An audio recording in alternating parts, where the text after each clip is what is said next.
Hey guys, welcome back. It's Sean with Modern Country Living, and I wanted to do a quick review of my 2022 Super Duty, not the Super Duty so much as the air horn system that I put on it. So if you watch some of my other videos, you'll know that for several years, across a couple different Super Duties, I've had an air horn set up.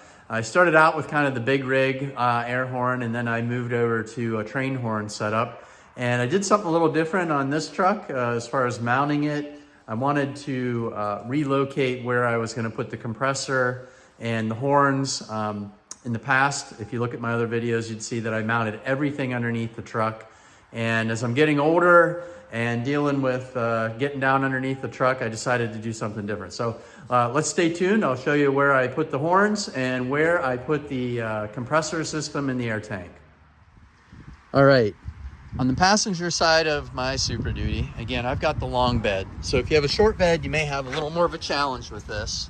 But up under here, I built a bracket, and I've reused this bracket a few different times depending on the orientation of the horns. But I tucked everything up underneath, and you can see it's way up here. It's not down low, and it's fairly well protected from the elements, meaning the back tire, the slop, all that. Now these are ABS horns, so they are corrosion resistant. I used all stainless hardware. This is plastic here. And what I did was I created a bracket. Let me see if we can see it up in there. But up in there, I mounted a bracket on top of this piece of plastic, and it slides into a rail that's up in there going across. I think it's that rail right there. If it'll focus on it, let's see if I can get it to focus. Hold on. So that rail is up under there, and this slides into it, and then I drove stainless hardware up through it to hold it. So it's up under here. It's fairly rigid. You know, it's not touching anything.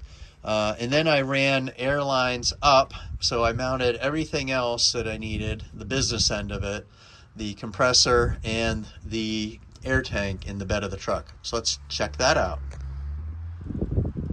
All right, so over the wheel well, I mounted the stainless tank through the bed. It's got the brackets, the feet, and I mounted those with some rivet nuts through the bed of the truck.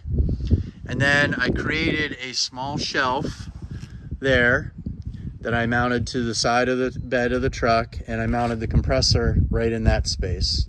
So I got the compressor there, and then I've got my 5-gallon air tank, and then I designed this diamond plated cover and kind of coped it in to the tailor to the you know, kind of the geometry of the bed of the truck. My dad helped me. We welded some clips on, used some riv nuts, and you know, riveted it to the, used some stainless hardware and fastened it to the bed of the truck. So this has worked out really well because I designed it so that it was straight up and down, you know, kind of with the bed, so I can still pull a four-wheeler in. I can still load, you know, 4x8 sheets of plywood. But everything's nice and protected underneath that cover, and if I have an air leak or I need to do some service on the compressor or whatever's going on, I now just unscrew 4 little bolts, pull that cover off, and I have access to everything. So that is how I set that up. Let's get up in the bed here, check this out. Again, you can see where I terminated the end of it here. I did not want to bring it more forward because that is a depression in there for the tie down. But yeah, and it's open underneath, so you can kind of see that's the shelf, and then got the electrical. So I get airflow moving up underneath here, so that everything stays as cool as it can, but it's, you know, nice and protected, solid on the bed here, no issues.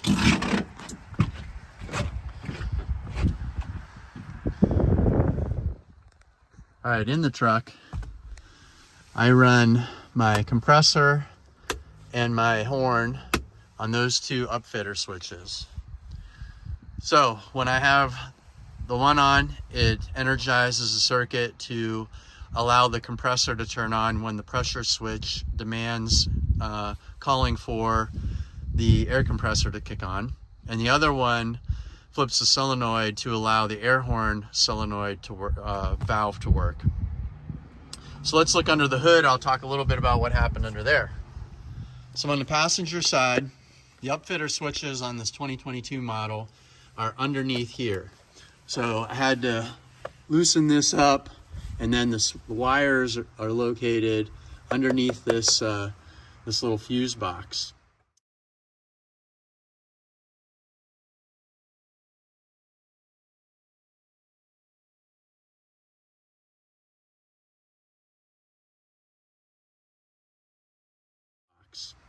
And so I was able to connect in to those, ran wire back in loom to the rear of the truck. I've got the, another fuse here for power. And then I also had to connect up here because of the way I wanted my horn set up. Let me see if I can show you. It's kind of difficult to see. Where is it? So what happened is I wanted to connect to the main horn signal such that when I have the upfitter switch selected to on for the train horn to blow, a solenoid is connected up here to allow the circuit to be made in the back for the air horn to blow. And when I turn the upfitter switch off, I get my main horn only, just the truck horn. So I get truck horn, or I get truck horn and air horn. Okay? So that's the way I set mine up.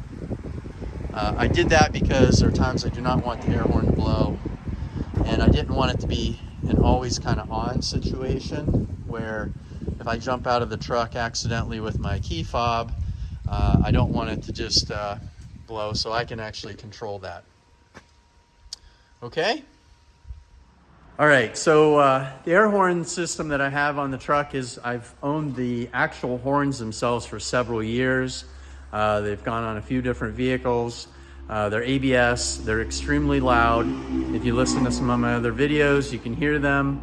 I'm not gonna blow it today because my neighbor is working on his roof and I do not want him to be startled and come off it. But they're 145, 150 decibel horns and they're very loud. They get everybody's attention. So, not something you want to blow if people are in, precarious situations like being up on their roof. But very, very effective, getting people's attention if you need to, or if there's a deer on the road or whatever it is. So I just want to do a quick video here for you. If you have a 2022 model long bed, I'm showing you where I mounted everything. You'd have to work out some details, obviously, but I give you the basic overview of my system and setup. Hopefully it helps you out. Thanks for watching my channel. I appreciate you. Have a great day.